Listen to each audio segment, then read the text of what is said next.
Buenos días, mis hermanos, que el Señor les bendiga. Hoy vamos a continuar con este ciclo de clases a través de YouTube y hoy nos corresponde la lección 58, que habla del paso del Jordán. El objetivo de esta lección es que podamos conocer todo lo que sucedió con el pueblo de Dios al ingresar a la tierra prometida. Esta lección está basada en los versículos 3, 4 y 5 del libro de Josué. Vamos a leer algunos versículos y vamos a ir analizando lo que Dios nos quiere entregar en esta tarde.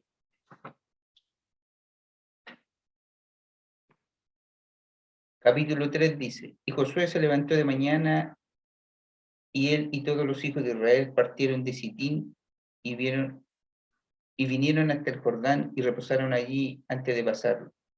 Y después de 3 días los oficiales recorrieron el campamento y mandaron al pueblo diciendo, cuando veáis el arca del pacto de Jehová vuestro Dios y los levitas sacerdotes que la llevan, vosotros saldréis de vuestro lugar y marcharéis en pos de ella, a fin de que sepáis el camino por donde habéis de ir, por cuanto vosotros no habéis pasado antes de ahora por este camino, pero entre vosotros ella haya distancia como de 2000 codos, no os acerquéis a ella.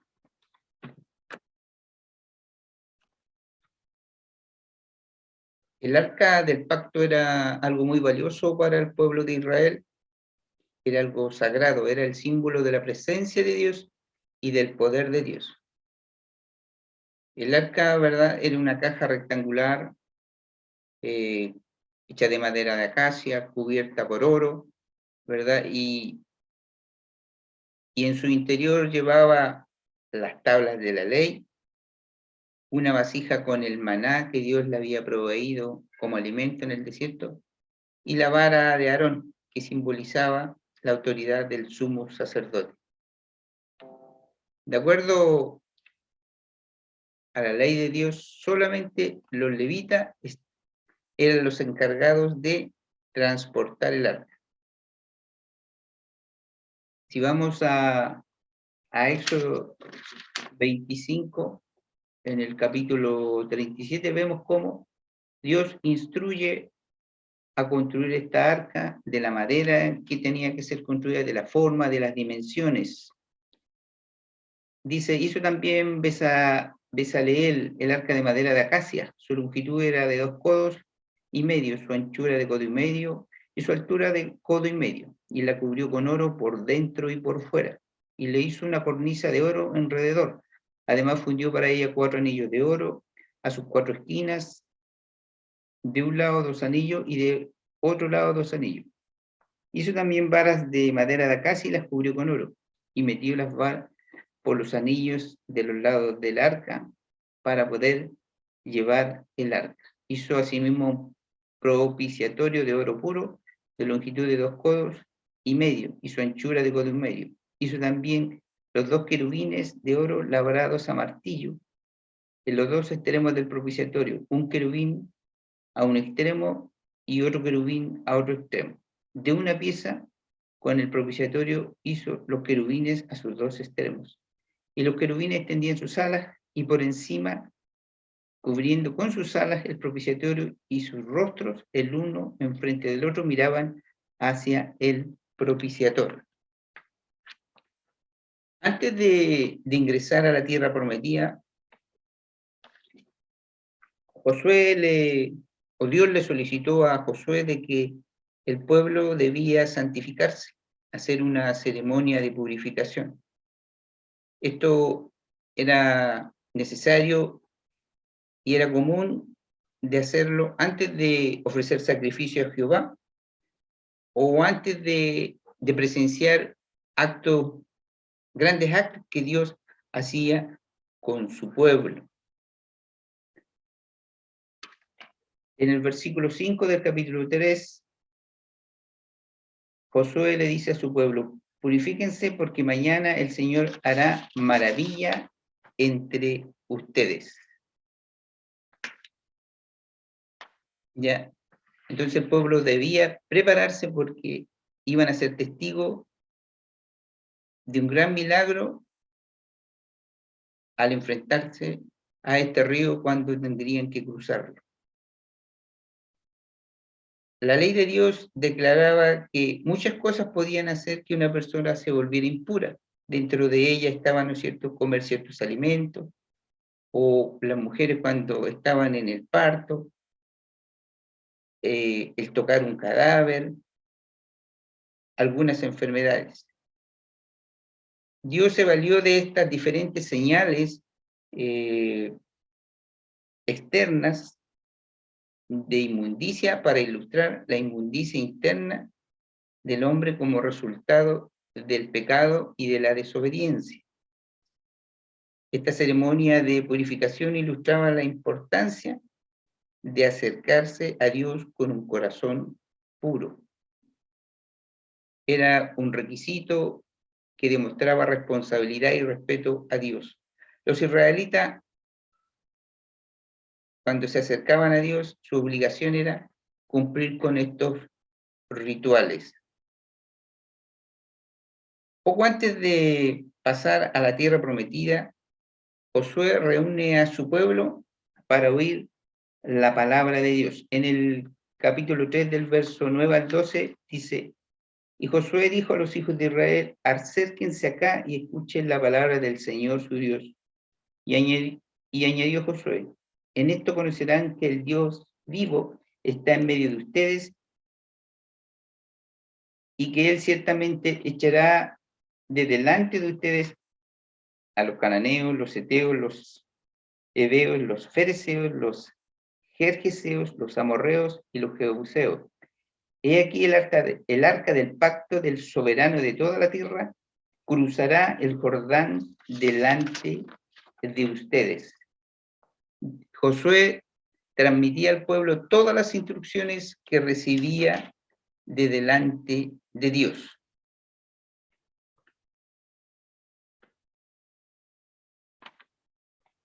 La verdad es que el pueblo en esa instancia estaba muy ansioso, ¿no es cierto?, con muchas ganas de cruzar el río y tomar posesión de la tierra que le había sido prometido por muchos años antes a Abraham.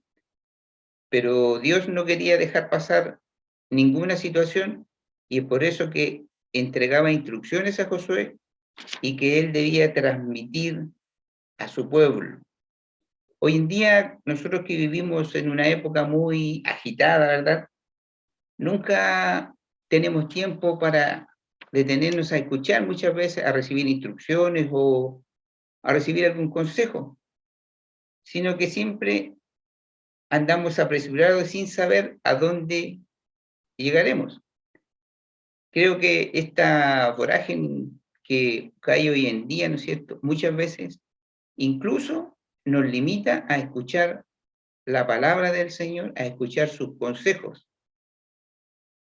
Y por no escuchar, por no estar atento a las enseñanzas que Dios nos quiere dar, muchas veces cometemos errores que tal vez se pudieron haber evitado.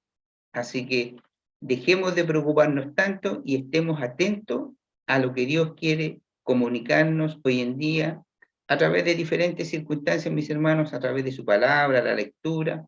Dios nos habla de diferentes formas. Hagamos una pausa en nuestro camino y estemos atentos a escuchar los consejos del Señor. ¿Por qué Dios ayudó a los israelitas a arrojar a aquellas naciones de su tierra natal? Dios había castigado primero a Israel a través de naciones paganas producto de la desobediencia. Ahora le llegaba el turno a esas naciones para ser castigadas y Dios utilizaría a su pueblo para cumplir aquel castigo. Si vamos a Génesis en el capítulo 15, del verso 13 a 16, cuando Dios habla a Abraham en ese tiempo le dice: ten por cierto que tu descendencia serán forasteros en una tierra que no será suya, y los esclavizarán y los oprimirán 400 años. pero yo también juzgaré a la nación a la cual servirán, y después de esto saldrán con grandes riquezas. Pero tú irás a tus padres en paz, refiriéndose a Abraham, y serás sepultado en buena vejez. En la cuarta generación volverán acá, pues ahora no ha llegado al colmo la maldad de los amorreos.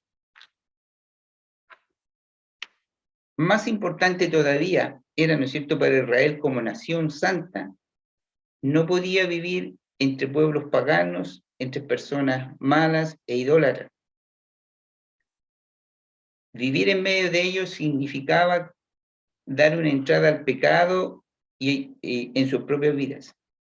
Y la única forma de que Israel no cayera en ello era que tenía que expulsar a todas esas naciones fuera de la tierra donde ellos iban a vivir. Pero, como sabemos, Israel no obedeció a Dios y dejó a algunos pueblos que fueran sus vecinos. No pasó más tiempo en que Israel adoptó prácticas perversas de los cananeos, rituales. Si lo vemos en Primera de Reyes, capítulo 21, verso 25 y 26, dice: no hubo realmente nadie como Acab que se vendiera para hacer lo malo ante los ojos del Señor, pues su mujer Jezabel lo incitaba. Él actuó de manera muy abominable, yendo tras los ídolos conforme a todo lo que hacían los amorreos, a los cuales el Señor había echado de delante de los hijos de Israel. Ahí hay uno de los tantos ejemplos en los cuales el pueblo de Dios había adoptado todas estas costumbres. Los israelitas estaban ansiosos de entrar a la tierra prometida, porque ya la veían al frente prácticamente, solo los limitaba a cruzar el río Jordán. Dios le dio instrucciones precisas a Josué de cómo tenía que hacer ese cruce. Y Josué, como un hombre temeroso de Dios, cumplió a cabalidad aquella instrucción que Dios le había dado. Josué capítulo 3, verso 8 y 9 dice: tú mandarás a los sacerdotes que lleven el arca del pacto, diciendo: cuando haya llegado hasta la orilla de las aguas del Jordán, se detendrán en el Jordán. Y Josué dijo a los hijos de Israel: acérquense acá y escuchen la palabra del Señor, su Dios. Josué fue una persona muy obediente, una persona temerosa de Dios, que sabía sus limitaciones y sabía que necesitaba de Dios para cumplir esta misión que el mismo Dios le había encomendado. Siempre vemos en los capítulos y los primeros versículos de Josué que constantemente él era animado a ser valiente, ¿no es cierto?, sabiendo que Dios estaría con él. Cuando Dios dividió las aguas del Mar Rojo, ¿verdad?, para sacar a su pueblo de Egipto, y después divide el río Jordán para que el pueblo entrara a la tierra de Canaán. Estos dos milagros que hizo Dios con Israel demostraban que Dios cumplía sus promesas con su pueblo, que la presencia de Dios estaba siempre presente, que la fidelidad de Dios seguía con ellos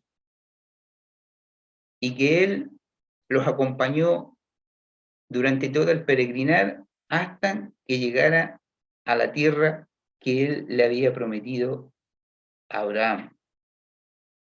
Él estaba con ellos hasta el final del peregrinaje, desde el principio hasta el final. Cuando los israelitas cruzaron el río Jordán, se dice que fue en primavera, cuando el río llevaba más agua, prácticamente se desbordaba.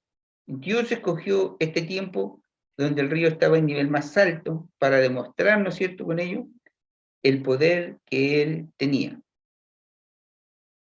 Algunos comentaristas hacen mención a esto de que Dios utilizó un acontecimiento natural como un desplazamiento de tierra para detener las aguas del río Jordán. Otros dicen que fue por un acto sobrenatural. Como haya sido, sabemos que eso fue por obra y gracia de Dios. El poder de Dios se demostró de gran manera a través de todos los milagros que hizo con su pueblo durante todo el tiempo. Este testimonio de Dios y su poder sobrenatural, ¿no es cierto?, sirvió para aumentar la esperanza al pueblo de Israel. Su moral estaba muy alta y su reputación ante las naciones paganas se había difundido por toda la tierra. Palabras de Rahab, ¿no es cierto?, la mujer de Jericó que había escondido a los dos espías, dice: sé que el Señor les ha dado esta tierra porque el miedo a ustedes ha caído sobre nosotros.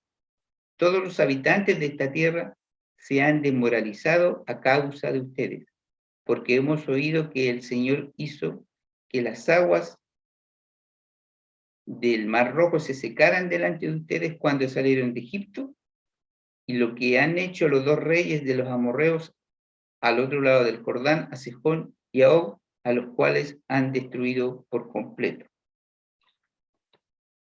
La fama, ¿no es cierto?, de todos los acontecimientos milagrosos que había hecho Dios con su pueblo desde que lo sacó de Egipto, había llegado a este sector. Los pueblos paganos estaban totalmente desmoralizados por los prodigios, por los milagros que Dios había hecho. Pasamos al capítulo 4, ¿no es cierto? Capítulo 4 dice: cuando toda la gente hubo acabado de pasar el Jordán, Jehová habló a Josué diciendo: tomad del pueblo 12 hombres, uno de cada tribu, y mandadles diciendo: tomad de aquí, de en medio del Jordán, el lugar donde están firmes los pies de los sacerdotes, 12 piedras, 12 piedras, del lugar donde están firmes los pies de los sacerdotes, 12 piedras, las cuales pasaréis con vosotros y levantarlas en el lugar donde habéis de pasar la noche. Entonces Josué llamó a los 12 hombres, a los cuales él había designado de entre los hijos de Israel, uno de cada tribu. Y les dijo Josué: pasad delante del arca de Jehová, vuestro Dios, a la mitad del Jordán, y cada uno de vosotros tome una piedra sobre su hombro conforme al número de las tribus de los hijos de Israel, para que esto sea señal entre vosotros cuando vuestros hijos preguntasen a sus padres mañana diciendo: ¿qué significan estas piedras? Le responderéis que las aguas del Jordán fueron divididas delante del arca del pacto de Jehová. Cuando ella pasó el Jordán, las aguas del Jordán se dividieron y estas piedras se verán de monumento conmemorativo a los hijos de Israel por siempre.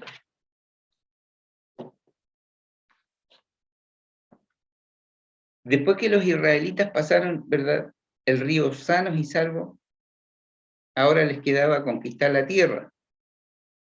Pero Dios aún quería seguir tratando con ellos. Dios les mandó a construir un monumento con estas piedras, con estas 12 piedras que habían sacado del río. Aunque esto pareciera ser algo insignificante, considerando a lo que ellos iban a hacer más adelante, pero era algo relevante, porque iba a ser el testimonio, el testigo para todas las generaciones de lo que Dios había hecho en favor de su pueblo. Ellos debían concentrarse en lo que Dios les enseñaba y recordar en forma permanente que Él los estaba guiando. Los israelitas respetaron mucho a Josué por el papel que él cumplió en el cruce del Jordán. Él, como Moisés, ¿no es cierto?, también tuvo un acontecimiento milagroso. Moisés fue el testigo o el brazo principal que Dios utilizó para abrir el Mar Rojo, y ahora le correspondía a Josué, el cual, ¿no es cierto?, había sido utilizado por Dios para el cruce del río Jordán. Este monumento de 12 piedras, ¿no es cierto?, iba a ser, como habíamos leído de la palabra, un recuerdo constante del momento en que ellos habían pasado el Jordán en seco. Sus hijos verían las piedras, escucharían historias, ¿verdad?, por muchas generaciones, y recordarían que este era el testimonio vivo de cómo Dios había actuado en favor de su pueblo, permitiendo pasar este río Jordán en seco.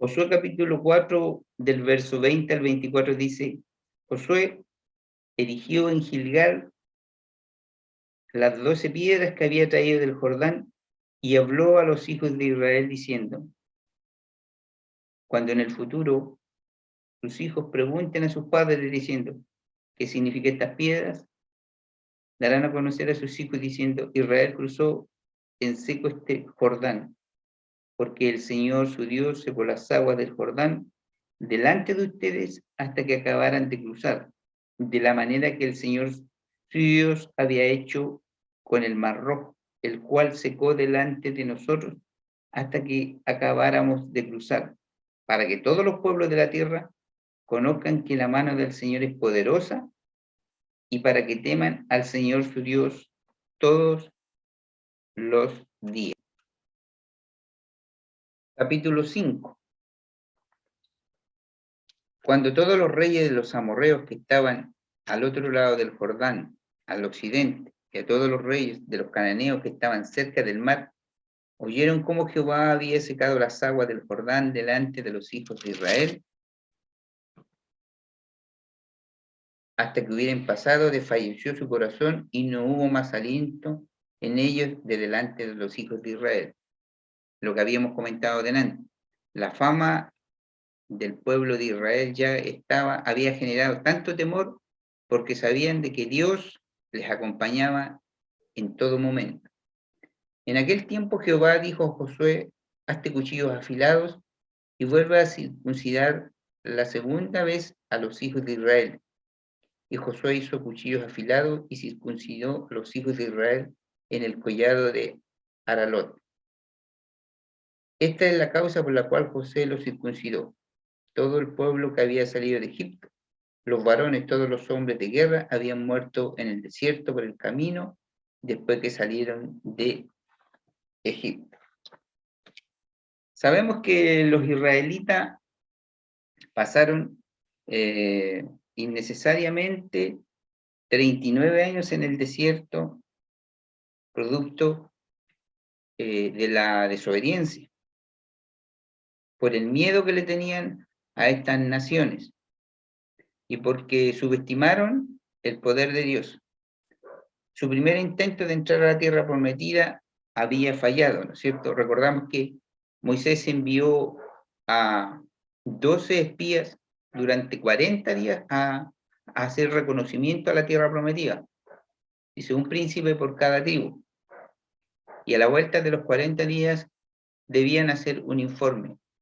De los 12 espías que enviaron, ¿verdad?, 10 hicieron un informe lapidario, donde no hacían aconsejable porque la tierra estaba habitada por gigantes, habían grandes ejércitos, más 2, Josué y Caleb, a pesar de todo lo que habían dicho, ellos dijeron que Dios los iba a acompañar en esta conquista y animaban al pueblo a que siguieran en el caminar. Pero el pueblo en su mayoría no aceptó y por ende Dios los castigó. Vemos en el libro de Números, en el capítulo 14, versos 33-34, el castigo de Dios producto de esta desobediencia. Y Dios estipuló de que los hijos andarán errantes, dice, en el desierto durante 40 años. Ellos llevarán la paga de las infidelidades de ustedes hasta que sus cadáveres sean consumidos en el desierto. conforme al número de los 40 días en que exploraron la tierra, cargarán con sus iniquidades durante 40 años, un año por cada día. Así conocerán mi disgusto. Este fue el castigo que Dios le dio a su pueblo. Y por ende, toda la generación que había salido desde Egipto, de 20 años hacia arriba, murieron en el desierto. Así que la generación que llegó a las orillas del río de Jordán era una generación que había nacido durante el peregrinar. Es por eso que Dios le dice a Josué que circuncide al pueblo. No le estaba pidiendo que lo circuncidara nuevamente, sino que circuncidara a esta generación que no había sido circuncidada. En el capítulo 2 dice, capítulo 5, verso 2 dice, en aquel tiempo el Señor le dijo a Josué, hazte cuchillas de pedernal, y de nuevo vuelve a circuncidar a los hijos de Israel.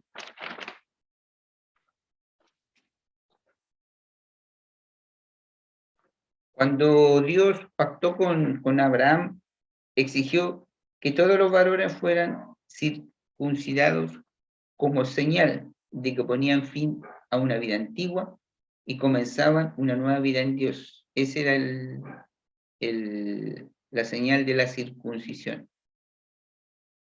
Génesis 17:30, Dios le da instrucción a Abraham y le dice que deberá ser circuncidado el nacido en tu casa, el comprado con tu dinero. Así estará mi pacto en su carne como pacto perpetuo. Otras culturas consideraban la circuncisión como una señal de comienzo de la adultez, pero solo Israel lo usaba como una señal de seguir a Dios. Un hombre solo podía ser circuncidado una sola vez y volver a circuncidar la segunda vez, repetimos, ¿verdad? No se refería a circuncidar a un hombre por segunda vez, sino que se refería a circuncidar a toda aquella generación que había nacido durante este peregrinar. Repetimos lo que dice Josué en el capítulo 5, versos 4 y 5, dice, esta es la razón por la cual Josué los circuncidó. Todos los varones del pueblo que salieron de Egipto, todos los hombres de guerra habían muerto por el camino en el desierto, después que salieron de Egipto. Todos los que habían salido habían sido circuncidados, pero los que habían nacido en el camino por el desierto, después que salieron de Egipto, no habían sido circuncidados.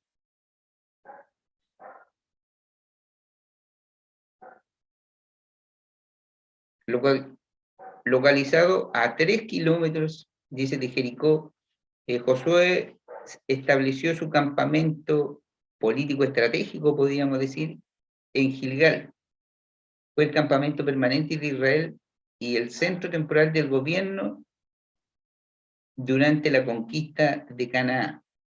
Aquí el pueblo renovó su compromiso e hizo un pacto con Dios antes de conquistar la tierra prometida.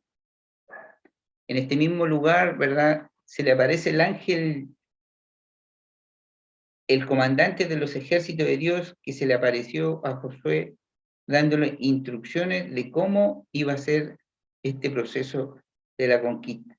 Y obviamente Josué acató en todo momento las instrucciones que recibía de Dios por diferentes formas. Después de la conquista, este lugar, Gilgal, continuó siendo un lugar importante para Israel. Allí se llevó a cabo la coronación del primer rey de Israel, que fue Saúl. En 1 Samuel, capítulo 11, verso 14 y 15, Samuel dice, vengan y vayamos a Gilgal, para que confirmemos allí el reino. Todo el pueblo acudió a Gilgal, y allí en Gilgal proclamaron rey a Saúl delante del Señor. Allí también ofrecieron sacrificios de paz delante del Señor, y allí Saúl y todos los hombres de Israel se alegraron muchísimo. Después de haber sido circuncidado, ¿no es cierto?, el pueblo celebró la Pascua.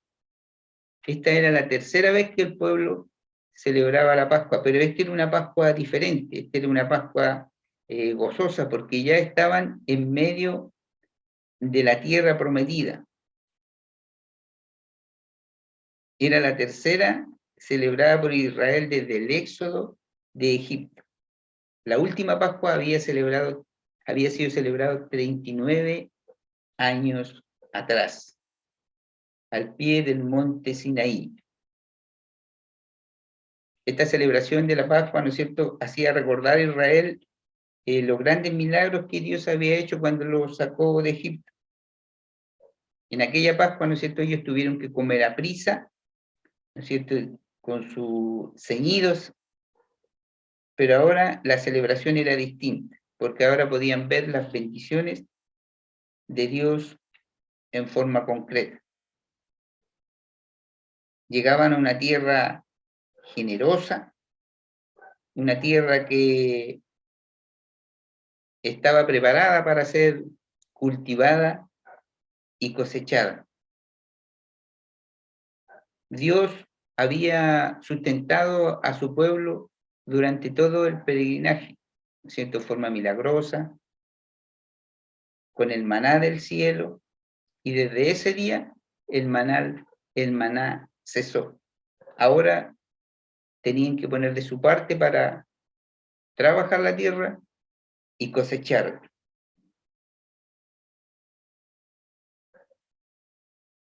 Eso también es una referencia o un ejemplo para nosotros de que Dios nos da capacidades. Si nosotros queremos lograr algo, tenemos que esforzarnos en lograr nuestras cosas. Dios nos da dones, talentos, y si usted necesita algo y eso puede estar a su alcance, usted tiene que esforzarse para poder lograrlo.